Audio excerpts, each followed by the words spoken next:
तो चलिए chapter start करते हैं। Acid bases and salt. क्या कहता है ये चैप्टर हमारा कि 115 different chemical element are known to us at present. अभी तक 115 केमिकल एलिमेंट जो है वो प्रेजेंट है, लेकिन अभी तक टोटल 118 एलिमेंट हैं जो प्रेजेंटेज में 115 दिया गया है। This element combine to form a large number of compounds. ये सारे 118 एलिमेंट जो हैं वो आपस में मिल मिल करके क्या बनाते हैं, बहुत सारे कंपाउंड बनाते हैं on the basis of their chemical properties. किन चीजों को देखते हुए, तो इनके केमिकल प्रॉपर्टीज को देखते हुए अगर हम लोग बात करें तो ये जो है वो बहुत सारा क्या बनाते हैं, लार्ज नंबर ऑफ कंपाउंड बनाते हैं 118 एलिमेंट आपस में मिल करके। On the basis of their chemical properties, all the compound can be classified into three groups.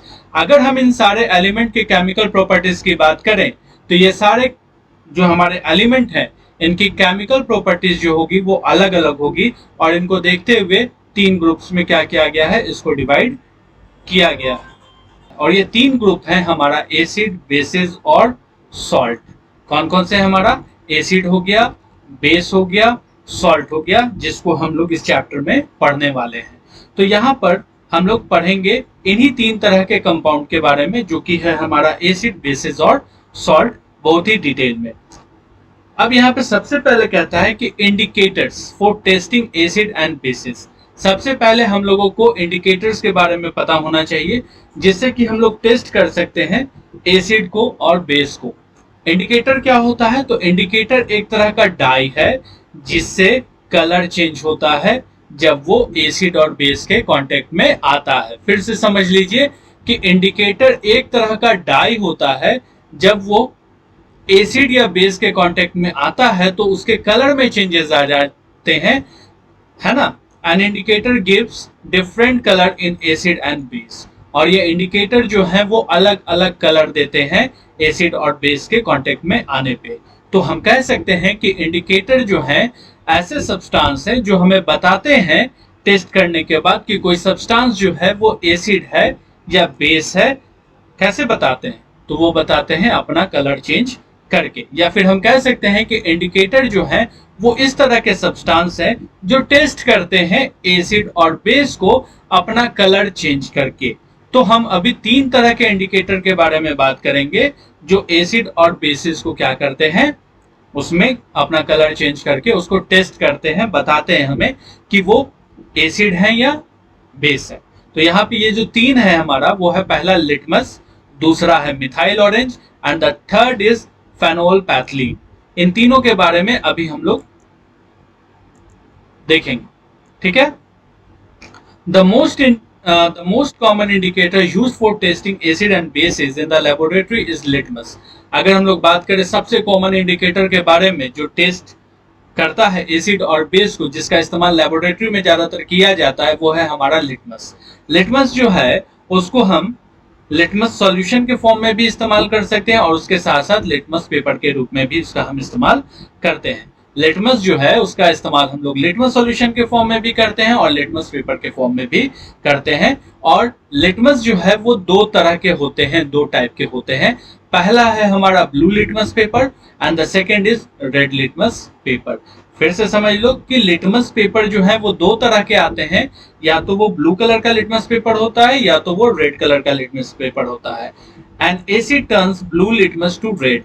अगर हम लोग एसिड में बात करें कि जब ये लिटमस पेपर जो है ब्लू कलर का लिटमस पेपर जो है, जब वो एसिड के कांटेक्ट में आता है तो अपना कलर किस में चेंज कर देता है, रेड कलर में। और वहीं जब ये बेस के कांटेक्ट में आता है यानी कि अल्कली के कांटेक्ट में आता है तो अपना कलर किस में चेंज कर देता है, रेड लिटमस पेपर ब्लू में, है ना। फिर से समझ लीजिए इसको कि ब्लू लिटमस पेपर जो है एसिड के कांटेक्ट में आएगा तो रेड में चेंज हो जाएगा, और रेड लिटमस पेपर जो है जब वो base turns red litmus to blue, और ये जो रेड लिटमस पेपर है जब वो बेस के कांटेक्ट में आता है तो ब्लू कलर में चेंज हो जाता है। आगे देखते हैं। So a convenient way to find out whether a solution is acidic और basic is to test it with the litmus and observe the changes in color with takes place। तो यानी कि अगर हमको चेक करना है कि कोई सॉल्यूशन जो है वो एसिडिक है या बेस है नेचर में, तो बहुत ही आसान तरीका और कन्वीनियंट वे है लिटमस पेपर का या फिर लिटमस का इस्तेमाल करना, जो कि अपना कलर चेंज करके हमको आसानी से बता देता है कि वो सब्सटेंस जो है वो एसिड है या बेस है। ठीक है। अब अगर हम लिटमस की बात करते हैं तो लिटमस एक नेचुरल इंडिकेटर होता है। Litmus is a natural indicator. आपसे सवाल पूछा जा सकता है कि कुछ नेचुरल इंडिकेटर्स के बारे में बताइए, तो सबसे पहले तो आपको इंडिकेटर्स के बारे में आपको हम डेफिनेशन बता दिए हैं कि इंडिकेटर का मतलब होता है ऐसा सब्सटेंस या ऐसा डाई जो अपना कलर चेंज करता है जब वो एसिड और बेस के कांटेक्ट में आता है। तो यहाँ पे हम लिटमस की बात कर रहे हैं। लिटमस भी एक तरह का इंडिकेटर है और ये नेचुरल इंडिकेटर है, यानी कि हमारे नेचर में पाया जाता है और जिसका न्यूट्रल कलर जो होता है वो पर्पल होता है। याद रखना है कि लिटमस का न्यूट्रल कलर जो है वो कैसा होता है, वो न्यूट्रल होता है और ये ब्लू लिटमस और रेड लिटमस के फॉर्म में बनता है ना। लेकिन मिथाइल और फेनोल्फेथलीन की अगर हम बात करते हैं तो ये दोनों इंडिकेटर जो हैं वो सिंथेटिक इंडिकेटर्स होते हैं, यानी आर्टिफिशियल है, इंसानों के द्वारा बनाए हुए हैं। और मिथाइल ऑरेंज का न्यूट्रल कलर जो होता है वो ऑरेंज होता है। मिथाइल ऑरेंज कैसे काम करता है ये इंडिकेटर, तो यहाँ देखते हैं। Methyl orange indicator gives red colour in acid solution, यानी कि जब एसिड सॉल्यूशन होगा तो ये चेंज हो जाएगा किसमें, रेड कलर में चेंज हो जाएगा। वही मिथाइल ऑरेंज जो है वो येलो कलर देता है जब वो किसी बेसिक सॉल्यूशन के कांटेक्ट में आता है। फिर से समझ लो कि मिथाइल ऑरेंज जो है, इस तरह के इंडिकेटर्स जब एसिड के कांटेक्ट में आते हैं तो रेड कलर में चेंज हो जाते हैं और जब बेस के कांटेक्ट में आते हैं तो येलो कलर के हो जाते हैं। The neutral colour of phenolphthalein is colourless. और फेनोल्फेथलीन की अगर हम बात करते हैं जो कि हमारा third artificial type of indicators है, ये कलरलेस होता है, इसका कोई कलर नहीं होता है, इसका कोई कलर नहीं है। फिर से यहाँ पर हम लोग लिटमस पे चलते हैं, थोड़ा सा डिटेल में इसको समझते हैं कि लिटमस जो होता है वो एक तरह का नेचुरल इंडिकेटर होता है। जैसा भी मैंने आपको बताया, litmus solution is a purple dye. अगर लिटमस सॉल्यूशन की बात करते हैं, क्योंकि ये दो फॉर्म में आते हैं, या तो सॉल्यूशन के फॉर्म में हम इसका इस्तेमाल करते हैं या फिर हम इसका पेपर के फॉर्म में करते हैं। ठीक है, पेपर के फॉर्म में भी ये दो तरह के होते हैं, एक हमारा रेड कलर में आता है और एक हमारा ब्लू कलर में आता है। तो यहाँ पे कह रहा है कि लिटमस जो है वो पर्पल डाई होता है which is extracted from a type of plant called lichen, जो कि एक तरह के प्लांट से मिलता है जिसको हम लोग क्या कहते हैं, लीचेन कहते हैं। ठीक है, lichen is a plant belonging to the division thallophyta when litmus solution is neither acidic nor basic, it is neutral. यानी कि लिटमस सॉल्यूशन जो होता है पर्पल कलर में, ना तो वो एसिडिक होता है नेचर में और ना ही वो कैसा होता है, बेस होता है, वो न्यूट्रल होता है। Then its colour is purple, it turns red in acidic solution and blue in basic solution. जब वो कांटेक्ट में आता है किसके, एसिडिक सॉल्यूशन में, तो वो कलर चेंज हो जाएगा रेड कलर में, और बेसिक सॉल्यूशन में वो चेंज हो जाएगा किसमें, ब्लू कलर में। फिर से समझ लो कि ये जो है हमारा नेचुरल, ये हमारा किसकी बात कर रहे थे हम लोग,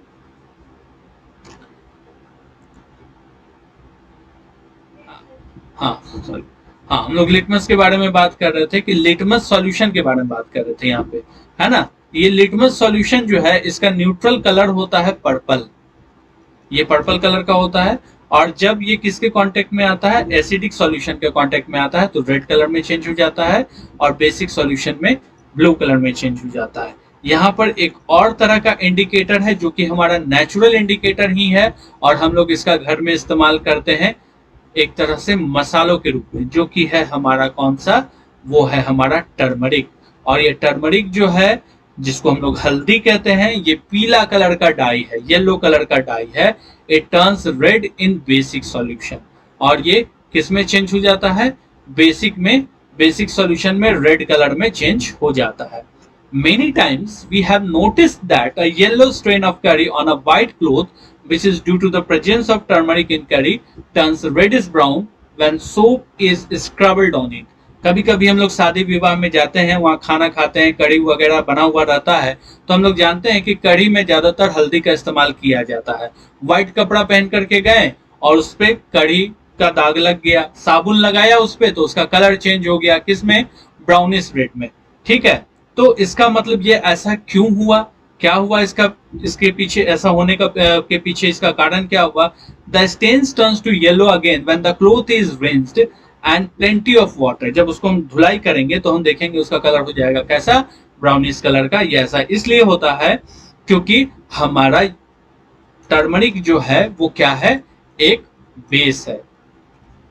सॉरी, टर्मरिक जो है ऐसा इसलिए होता है क्योंकि यहाँ टर्मरिक जो है वो हमारा एक नेचुरल इंडिकेटर है, और जब वो बेस के कांटेक्ट में आता है तो हमने अभी पढ़ा है कि वो कैसा कलर में चेंज हो जाएगा? रेडिश ब्राउन कलर में चेंज हो जाता है। तो ऐसा इसलिए होता है। यहाँ एक और हमारा है नेचुरल इंडिकेटर जिसको हम लोग क्या कहते हैं? Red cabbage. रेड कैबेज जो है ये भी एक नेचुरल इंडिकेटर होता है जो कलर में कैसा है? रेड कलर का है। और ये जो रेड कैबेज है ये एसिडिक सॉल्यूशन में रेड ही कलर का रहता है, लेकिन जैसे ही बेसिक सॉल्यूशन में आता है, बेसिक सॉल्यूशन के कांटेक्ट में आएगा, ये ग्रीन कलर में चेंज हो जाएगा।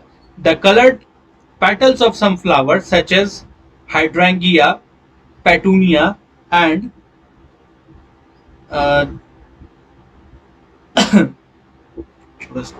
हाँ, यहाँ पे बहुत सारे ऐसे भी फ्लावर होते हैं जिनका पेटल जो है उसका कलर चेंज हो जाता है जब वो एसिड और बेस के कांटेक्ट में आते हैं।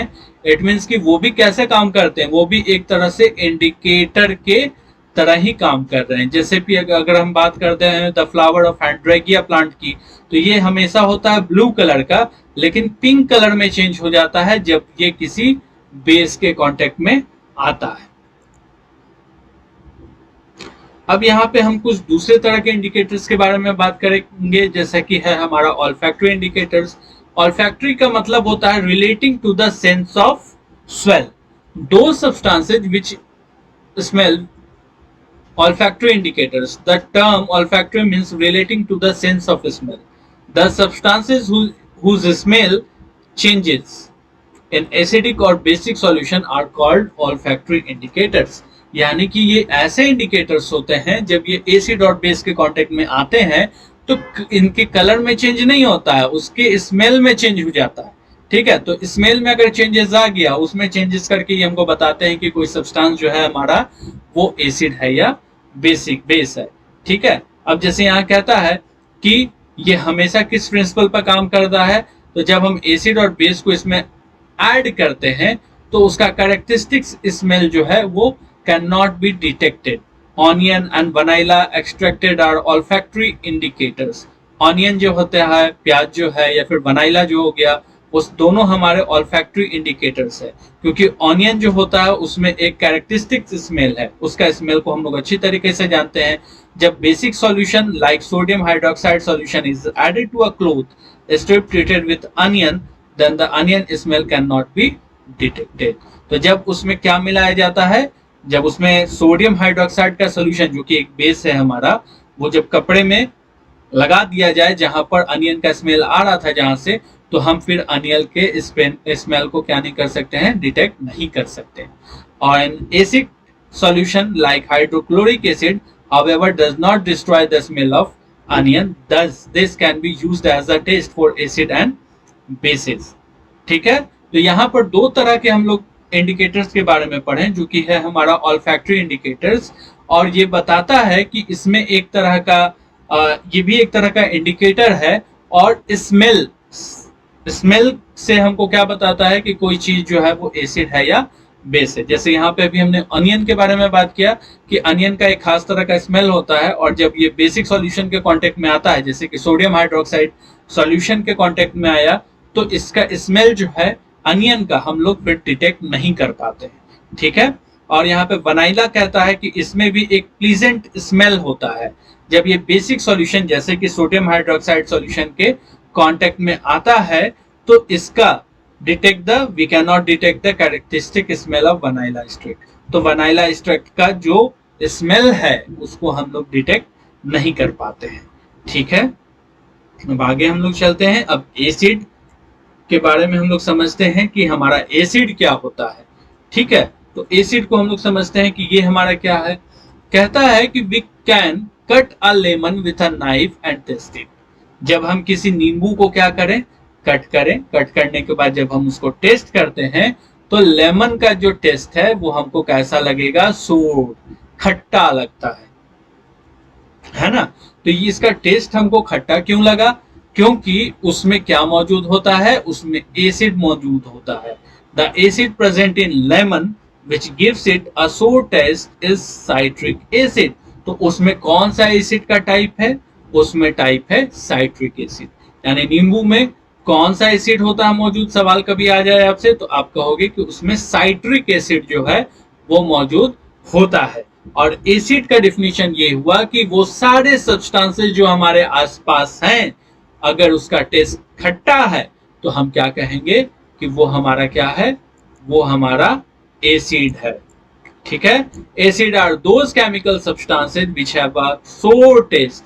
Acid change the colour of blue litmus to red. Acid जो है उसका कलर चेंज हो जाता है ब्लू लिटमस पेपर में रेड कलर में। Some of the common fruits such as raw mango, raw grapes, lemon, orange, tamarind यानी कि जिसको हम इमली कहते हैं, इन सभी का टेस्ट कैसा होता है? खट्टा होता है। क्यों? क्योंकि उसमें क्या मौजूद होता है? उसमें एसिड मौजूद होता है। ठीक है। खट्टा दूध, है ना। खट्टा दूध कहने का मतलब कि दही, जो दूध जो है दही में चेंज हो जाता है तो उसका भी टेस्ट कैसा हो जाता है? खट्टा हो जाता है। इट मीन्स कि उसमें भी क्या मौजूद होता है? एसिड मौजूद होता है।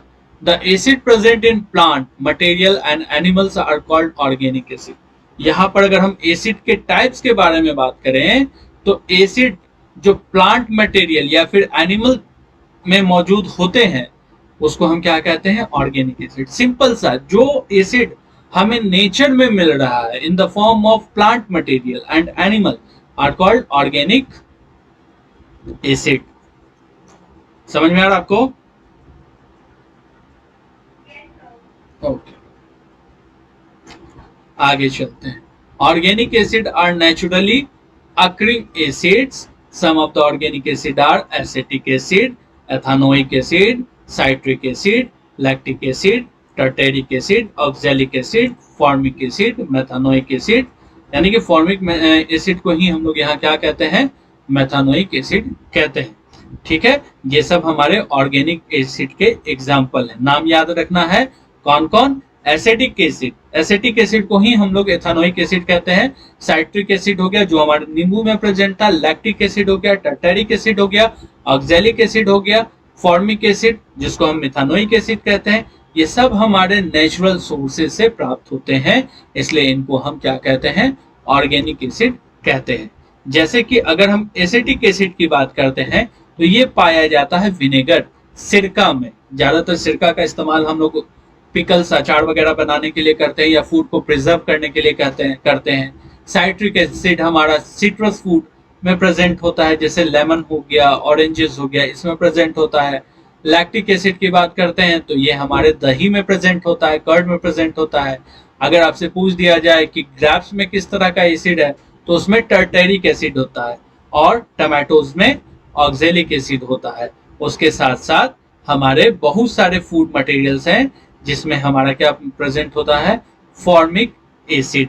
ठीक है। और उसके साथ साथ मधुमक्खी वगैरह जो हमें काट लेती है उसके स्टिंग, स्टिंग मतलब उनके डंक में भी एसिड मौजूद होता है, जो कौन सा है? फॉर्मिक एसिड है।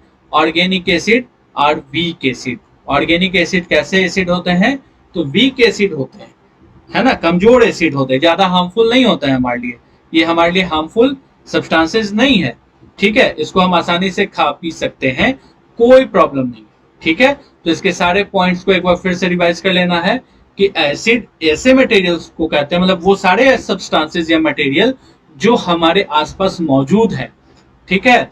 और उनका टेस्ट अगर कैसा हो? स्वाद में खट्टा हो। टेस्ट कैसा हो? सोर हो। तो उसको हम क्या कहेंगे? वो हमारा एसिड कहलाएगा। ठीक है। और उसके साथ साथ एसिड के दो टाइप होते हैं, एक होता है ऑर्गेनिक एसिड और एक होता है इनऑर्गेनिक एसिड। अगर ऑर्गेनिक एसिड की बात करते हैं तो ये हमारे नेचर में प्लांट मटेरियल के फॉर्म में और एनिमल के फॉर्म में हमको मिल जाता है।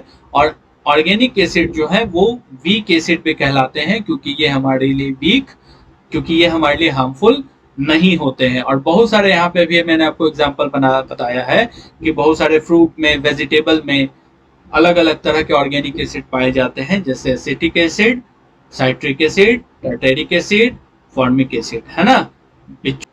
अभी तक हम लोग सिर्फ ऑर्गेनिक एसिड के बारे में बात किए कि एसिड हमारा दो तरह का होता है, एक है हमारा ऑर्गेनिक एसिड और दूसरा है हमारा इनऑर्गेनिक एसिड, जिसको हम लोग मिनरल एसिड भी कहते हैं। तो मिनरल एसिड कहाँ से मिलता है हम लोगों को? तो ऐसा एसिड जो मिनरल से, ये मिनरल धरती से मिलते हैं हम लोगों को, धरती के गर्भ से मिलते हैं। The acid prepared from the minerals of the earth are called mineral acid. Mineral acid are man made acid, यानी कि मिनरल एसिड को हम लोग मैन मेड एसिड भी कहते हैं क्योंकि ये इंसानों के द्वारा बनाया जाता है। और तीन तरह के मिनरल एसिड जो हैं कॉमन, वो कौन कौन से हुए? हमारे हाइड्रोक्लोरिक एसिड, सल्फ्यूरिक एसिड और नाइट्रिक एसिड। तो ऑर्गेनिक एसिड और इनऑर्गेनिक एसिड या मिनरल एसिड में बेसिक डिफरेंस यही है कि ये हम लोगों को प्लांट से मिल जाता है, प्लांट मटेरियल से मिल जाता है, ठीक है, और एनिमल से मिल जाता है। जैसे कि बहुत सारा भी हम लोगों ने देखा, जैसे साइट्रिक एसिड है, लैक्टिक एसिड है, टार्टेरिक एसिड था, ऑक्जेलिक एसिड था, फॉर्मिक एसिड था, ठीक है। प्लांट मटेरियल उसके साथ साथ प्लांट मटेरियल में किस फॉर्म में रहेगा? तो या तो फ्रूट है, कोई फ्रूट खाया हमने, उसका टेस्ट जो है वो कैसा है? खट्टा है, इट मीन्स कि उसमें एसिड है, और कैसा एसिड मौजूद है? वो ऑर्गेनिक एसिड है।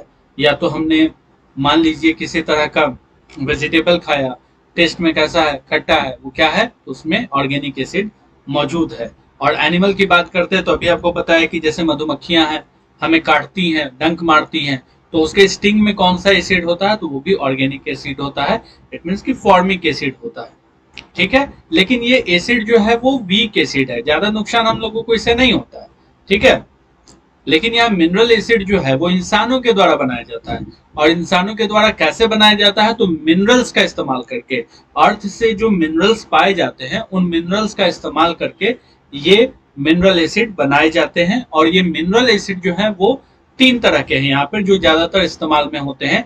एक हमारा हाइड्रोक्लोरिक एसिड हो गया जिसका फॉर्मूला है HCl, दूसरा हमारा सल्फ्यूरिक एसिड हो गया जिसको H2SO4 कह लेते हैं, और उसके साथ साथ नाइट्रिक एसिड है जिसको HNO3 आप समझ लो कि HNO3 होता है, ठीक है।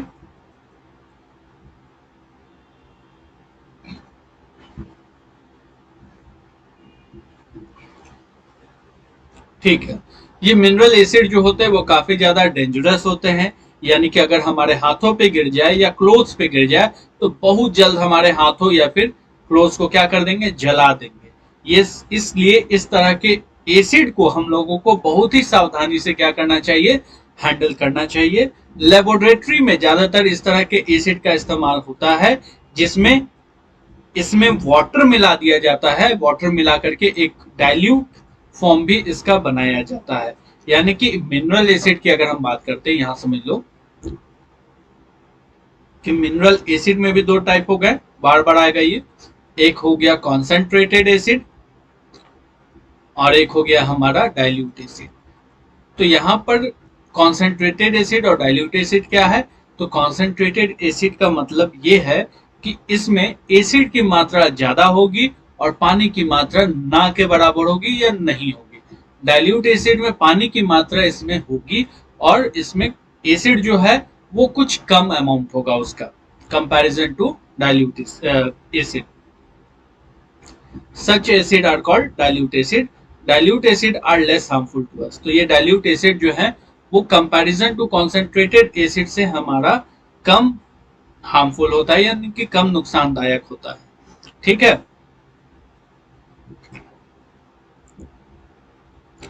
अब यहाँ पे फिर से हम लोग बात करेंगे अब सेपरेटली कि स्ट्रॉन्ग एसिड क्या है और वीक एसिड क्या है, ठीक है। तो जितना भी एसिड अभी तक हमारे आसपास में है, मौजूद है, जिसका हम इस्तेमाल करते हैं, ये सारे एसिड को दो ग्रुप में बांटा गया। एक हो गया हमारा स्ट्रॉन्ग एसिड और दूसरा हो गया वीक एसिड। जिसमें स्ट्रॉन्ग एसिड और वीक एसिड का थोड़ा सा यहाँ पे एग्जांपल दिया हुआ है, जैसे यहाँ हाइड्रोक्लोरिक एसिड है, सल्फ्यूरिक एसिड है और नाइट्रिक एसिड, तीनों भी मैंने आपको बताया। ये तीनों जो है वो हमारे कैसे एसिड है? स्ट्रॉन्ग एसिड है। वहीं अगर एसिटिक एसिड की बात कर लें या फिर फॉर्मिक एसिड की बात कर ले या साइट्रिक एसिड की बात कर ले या टर्टरिक एसिड की बात कर ले या कार्बोनिक एसिड के बारे में बात कर ले, ये सब हमारे वीक एसिड होते हैं। It is obvious that all the mineral acid are strong acid, यानी कि जितने भी मिनरल एसिड हैं उनको हम क्या कहेंगे? उनको हम कहेंगे स्ट्रॉन्ग एसिड, ठीक है। और जितने भी ऑर्गेनिक एसिड है उसको हम क्या कहेंगे, वीक एसिड कहेंगे। यहाँ पर हम देख सकते हैं कि एक दिया हुआ है carbonic acid is a weak acid, strong acid are very dangerous to drink. यहाँ पर मिनरल एसिड होता है carbonic acid, carbonic acid exception में आ गया। अब याद रखोगे इसको, सवाल पूछा जा सकता है कि कार्बोनिक एसिड तो होता है हमारा कैसा, मिनरल एसिड है, यानी कि इंसानों के द्वारा बना हुआ या फिर मिनरल से बना हुआ, लेकिन फिर भी ये स्ट्रॉन्ग एसिड ना होकर के क्या होता है, वीक एसिड होता है। स्ट्रॉन्ग एसिड बहुत ज्यादा डेंजरस होता है ना, इसलिए इसमें क्या मिलाया जाता है, even the dilute solution of strong acid are extremely harmful to drink. अगर कोई पीना चाहे, एसिड को कोई पीना चाहे तो वो बिल्कुल जो है इसको पी नहीं सकता है, और पी ले तो बहुत ज्यादा डेंजर होगा उसके लिए खतरनाक साबित होगा, ठीक है। यहाँ तक कि डाइल्यूट एसिड जिसमें एसिड की मात्रा जो है वो कम है और पानी की मात्रा ज्यादा है, वो भी बहुत ज्यादा क्या होता है, हार्मफुल होता है, वो भी पीने लायक नहीं होता है, ठीक है। The organic acids are weak acid, the dilute solution of weak acid are quite safe to drink। Dilute solution यानी कि पानी में अगर हम लोग इस तरह के एसिड को मिला करके पीते हैं तो हमारे लिए कोई भी नुकसानदायक नहीं है। घर में देखो ना इतना सारा चीज बनता है, अचार बन रहा है, खट्टा खट्टा कोको कोला ये सब बन रहा है ना। उसके अलावा ये है क्या, केचप होगा, है ना, टमाटो केचप। तो इस तरह की चीजें जो बनती हैं वो किसका इस्तेमाल करके बनती है, तो वीक एसिड का इस्तेमाल करके बनती है। नींबू में साइट्रिक एसिड है, हमारे शरीर के लिए खराब नहीं, बहुत ही अच्छा है ना। टर्टेरिक एसिड है, ये सब हमारे जो कि अलग अलग तरह के फ्रूट और वेजिटेबल्स में पाए जाते हैं, हमारे शरीर के लिए बहुत ही फायदेमंद होते हैं, ठीक है। हाँ, यहाँ पे अगर आपसे पूछ दिया जाए कि कोल्ड ड्रिंक में किस तरह का एसिड होता है, तो कोल्ड ड्रिंक में कार्बोनिक एसिड होता है, ठीक है। The reason for some acid being strong and other being weak will be explain later on this chapter. आगे देखते हैं हम लोग। फिर से अब यहाँ पे बात होगी हमारा कॉन्सेंट्रेटेड और डाइल्यूट एसिड के बारे में। कॉन्सेंट्रेटेड एसिड की बात करते हैं तो is one which contains the minimum possible amount of water in it. I have already told you that the concentrated acid contains less water and more acid, so this is called concentrated acid। The concentration of an acid is decreased by adding more water to it। इसका concentration को हम कैसे क्या कर सकते हैं, कम कर सकते हैं, तो उसमें हम ज्यादा से ज्यादा पानी मिला करके उसके कंसंट्रेशन को क्या कर सकते हैं, कम कर सकते हैं, यानी कि उसको हम चेंज कर सकते हैं किसमें, डाइल्यूट एसिड में। और डाइल्यूट एसिड जो है is one which contains much more of water in it. और डाइल्यूट एसिड में क्या मौजूद होता है, तो वाटर मौजूद होता है। डाइल्यूटिंग एसिड की बात करते हैं तो diluting acid is obtained by mixing the concentrated acid with water. Acid में हमने क्या मिक्स किया, वाटर मिलाया, हमारा क्या बन गया, dilute acid. The process of mixing the concentrated acid with water is highly exothermic। यानी कि जब हम वाटर में इसको मिक्सअप करेंगे तो काफी ज्यादा अमाउंट में क्या रिलीज होगा, हीट प्रोड्यूस होगा। और कॉन्सेंट्रेटेड एसिड जो है वो वाटर में जब मिक्स होता है तो बहुत ज्यादा हीट प्रोड्यूस होता है, जिसके कारण से अगर हम उसके कांटेक्ट में हैं, बहुत नजदीक है उसके आसपास में, तो हमें उससे क्या हो सकता है, नुकसान भी पहुंच सकता है, हमारी आंखें खराब हो सकती हैं, ठीक है। When a concentrated acid is added to water for preparing a dilute acid, then the heat is absorbed gradually and easily absorbed by the large amount of water। और बहुत ही आसानी से ज्यादा अमाउंट ऑफ वाटर को वो absorb कर लेता है ना।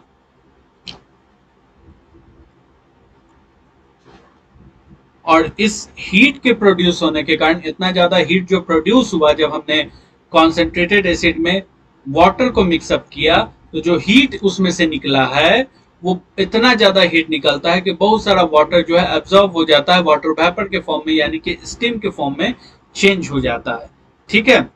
और हमारे उछल करके हमारे हाथ, हमारे कपड़ों पे, हमारे शरीर पे गिर सकता है और हमें एक सीवियर इंजुरी दे सकता है। तो हमें सावधानी से इसको हैंडल करना चाहिए, ठीक है।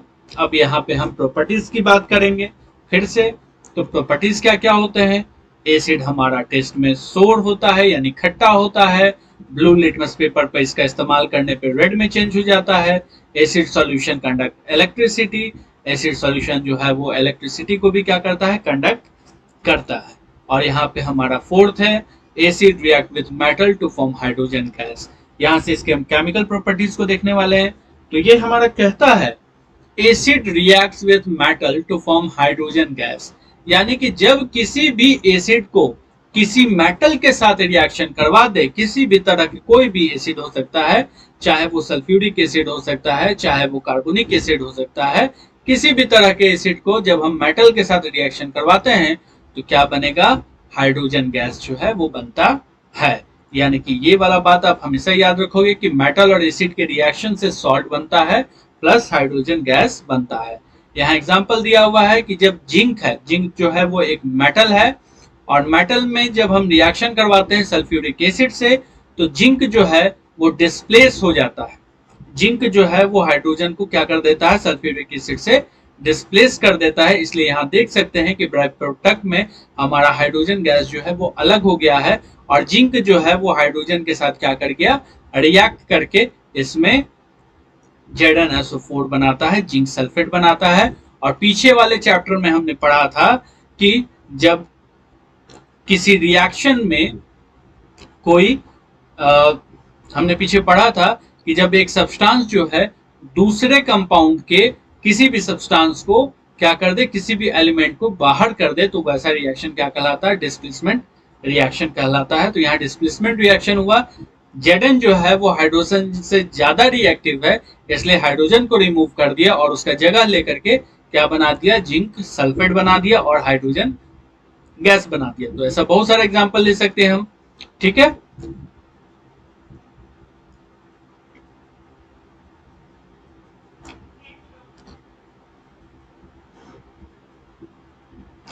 फिफ्थ नंबर का प्रॉपर्टी कहता है कि एसिड जो है जब वो रिएक्ट करता है मेटल कार्बोनेट के साथ, मेटल कार्बोनेट यानी कार्बोनेट का फॉर्मूला होता है CO3 और मेटल का कोई नाम लिख दीजिए जैसे Na2CO3, तो सोडियम कार्बोनेट बन गया।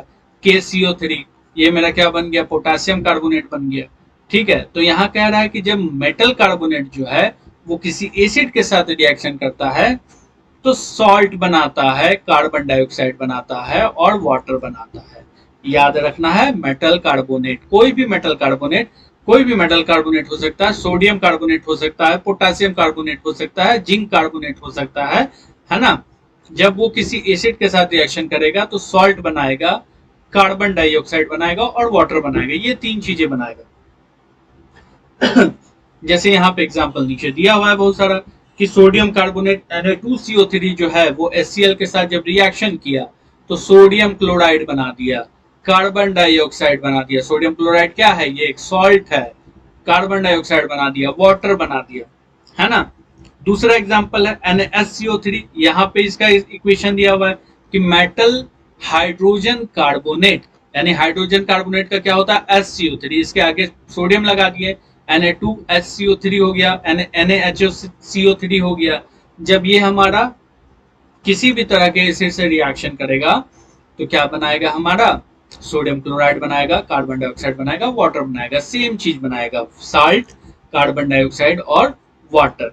कैल्शियम हाइड्रोक्साइड ले लीजिए, कैल्शियम हाइड्रोक्साइड जो है CaOH का ट्वाइस, है ना, जिसको लाइम वाटर भी कहा जाता है। जब ये कार्बन डाइऑक्साइड के साथ रिएक्शन करेगा तो क्या बनाएगा, कैल्शियम कार्बोनेट जो व्हाइट पीपीटी है ना, प्रेसिपिटेट होगा और वाटर बनाएगा हमारा, ठीक है।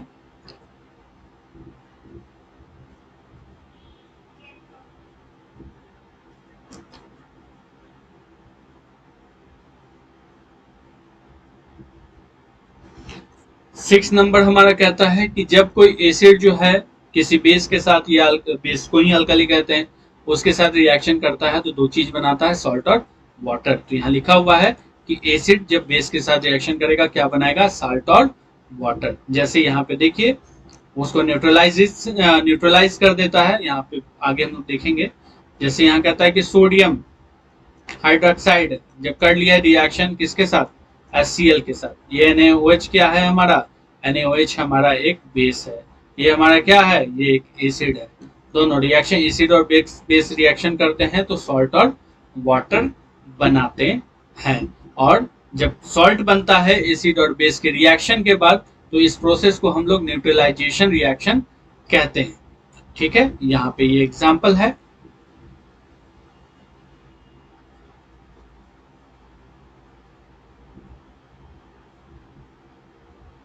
सेवेंथ नंबर का हमारा कहता है कि acid react with metal oxide to form salt and water. Acid जब किसी मेटल ऑक्साइड के साथ रिएक्शन करता है, मेटल ऑक्साइड क्या होता है, तो मेटल जब किसी ऑक्सीजन, मेटल जब भी ऑक्सीजन के साथ रिएक्शन करता है तो हमेशा ऑक्साइड फॉर्म बनाता है। मेटल जब भी किसी ऑक्सीजन के साथ रिएक्शन करेगा तो वो क्या बनाता है, ऑक्साइड फॉर्म बनाता है। ठीक है, और जब किसी नॉन मेटल के साथ रिएक्शन करेगा तो डाइऑक्साइड बनाता है। जैसे देखिए, सोडियम जो है ऑक्सीजन के साथ रिएक्शन किया है ना, तो क्या बनाएगा, सोडियम ऑक्साइड।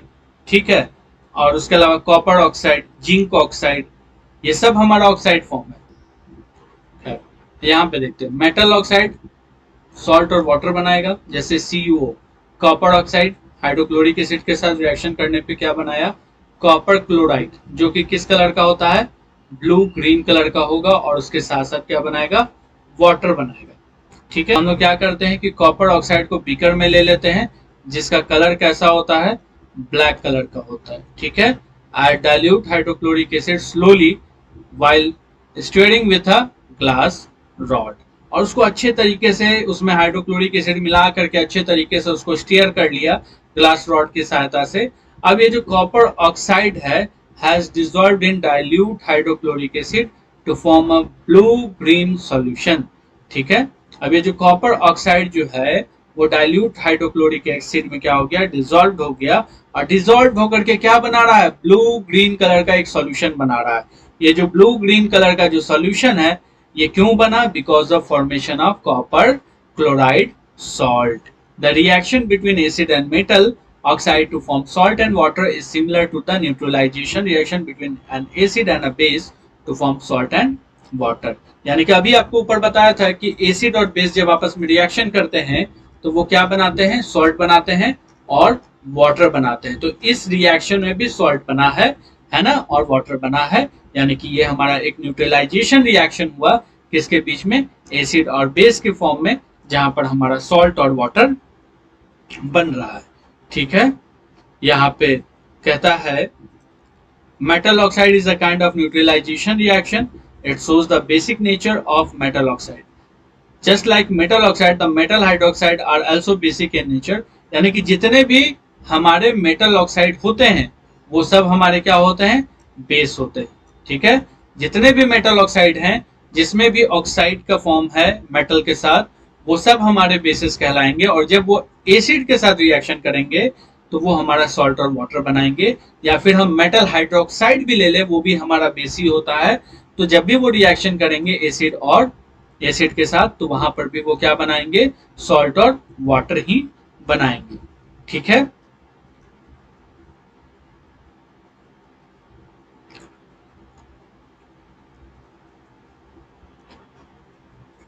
अब है हमारा लास्ट पॉइंट जो कि है एसिड का, acid have corrosive in nature. यानी कि नेचर में कैसा होता है, कोरोसिव होता है। मिनरल एसिड जो है वो काफी ज्यादा सीवियर बर्न हमको दे सकता है हमारे स्किन पे, है ना, and attack and eat up materials like cloth, wood, metal structure and stone work, so they are said to be corrosive. Acid को हम लोग कहते हैं कि ये नेचर में कैसा होता है, कोरोसिव होता है, क्योंकि अगर स्किन पे गिर जाए या फिर कोई हम पे अटैक कर दे इससे, या फिर हम उसको खा लें किसी भी फॉर्म में, ठीक है, या हमारे कपड़ों पे गिर जाए या किसी वुड या मेटल स्ट्रक्चर पे गिर जाए, उसको पूरी तरह से ये क्या कर देगा, बर्बाद कर देगा। इसलिए हम इसको कोरोसिव कहते हैं। ठीक है, for example, if concentrated sulphuric acid falls accidentally on skin, clothes or wood, it causes severe burns on the skin. It cuts holes in the clothes and burn the wood, producing black spots। यहाँ पे देख सकते हो कि जब ये किसी कपड़े पे गिर गया, वहां पे तुरंत एक ब्लैक होल जो है वो वहां पे बना दिया, है ना। All the three common mineral, sulfuric acid, hydrochloric acid and nitric acid, are very corrosive in their concentrated form। तो ये जो तीन अभी आपको मैंने आपको पीछे बताया था कौन कौन, hydrochloric acid, sulphuric acid, concentrated acid, ये सब नेचर में कोरोसिव होते हैं और इसको हैंडल हम लोगों को बहुत ही सावधानी के साथ करना चाहिए लेबोरेटरी में, क्योंकि आमतौर पे हम इसका इस्तेमाल घरों में नहीं करते हैं। इसका इस्तेमाल कहाँ करते हैं हम लोग, लेबोरेटरी में करते हैं। तो जब भी इसका इस्तेमाल करें तो बहुत ही ध्यान के साथ करना चाहिए। Acid are never stored in metal container because they gradually corrode and eat up the metal container। और एक और सवाल है यहाँ पे कि एसिड को कभी भी किसी भी तरह के मेटल कंटेनर में इसको क्या नहीं किया जाता है, स्टोर नहीं किया जाता है, क्योंकि मेटल से बनी हुई चीजों को बहुत ही आसानी से ये क्या कर देगा, कोरोड कर देगा, उसको डिस्ट्रॉय कर देगा। हमेशा एसिड को स्टोर किया जाता है या तो ग्लास से बनी हुई चीज में, कंटेनर में, या फिर सेरामाइक से बनी हुई चीजों में ही इसको स्टोर किया जाता है। In addition to concentrated mineral acid, the strong bases such as sodium hydroxide are also very corrosive and attack and destroy our skin. In order to warn people about the dangerous corrosive nature of mineral acid and strong bases, a hazard warning sign is usually printed on their container. Such a hazard warning sign is shown in figure 18. We can see ठीक है। अब यहाँ पे एक last point कहता है कि strong base जो है, जैसे अल्कलीज्म का बहुत सारा स्ट्रॉन्ग बेसिस होते हैं, वो भी दो तरह के होते हैं, स्ट्रॉन्ग बेस और वीक बेस। तो उसमें जो सोडियम हाइड्रोक्साइड है वो काफी ज्यादा कोरोसिव होता है और वो भी हमारे स्किन को क्या कर सकता है, जला सकता है। इसलिए बहुत सारे एसिड और बेसिस को हैंडल करने के लिए वहां पर कहता है कि in order to warn people, हम लोगों को वॉर्न करने के लिए वहां पर कि ये नेचर में कैसा है, ये सारी चीजें डेंजरस है, वहां पर एक हैजार्ड वार्निंग साइन का इस्तेमाल किया जाता है। उस तरह के कंटेनर पे एक वार्निंग का सिंबल जो है वो बना होता है। ठीक है।